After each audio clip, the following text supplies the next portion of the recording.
Greenhouses at the moment have a big problem with overheating. It's where we get the term the greenhouse effect from. And what they do to fix it is they essentially spray these chalk white paints over the roofs of their greenhouse every spring. They stay on for the whole summer and then they remove them at the end of summer. That manages the risk of the crops being burnt on a really hot day, but is blocking about 50% of the light pretty much all of the time, which is huge because light is probably the biggest factor as to what's going to determine the crop growth. So blocking that much light is a real negative effect, but growers can't really risk losing the whole crop. So our temperature responsive coating turns from transparent to white as it heats up. So our coatings will be transparent and let all the light in the cooler weather, which increases crop yields, but protects them from being scorched and damaged during a heat wave. So we did crop trials a couple of years ago at Rothamsted Research, and we had an average about 34% crop yield increase with 3 basil crops that we did.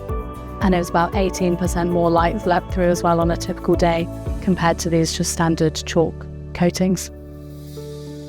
The support from Innovate UK Business Growth has made a big difference to our funding and finance journey. Our first investment raise was back in 2021. We raised £160,000 of equity funding alongside a £300,000 Innovate UK grant.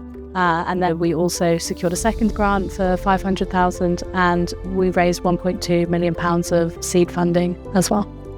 I think the funding and finance support with Adele was really instrumental in helping us achieve kind of further grant funding, which we've been really successful in and has made a huge difference to the business, both in allowing us to do R&D and also helping to secure the private investment as well, because it's a big benefit for investors if we've got kind of that non-dilutive funding alongside of it.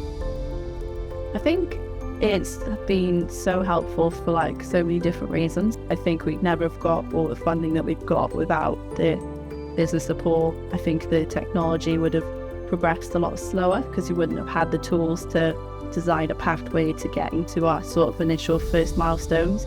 And just meeting all the different advisors and having people that you can reach out to if you have a problem quite quickly, I think is something that's really helpful from being part of the programme as well. It was so great to support Albotherm. It's absolutely fantastic to play a part in the growth and the journey of these clients.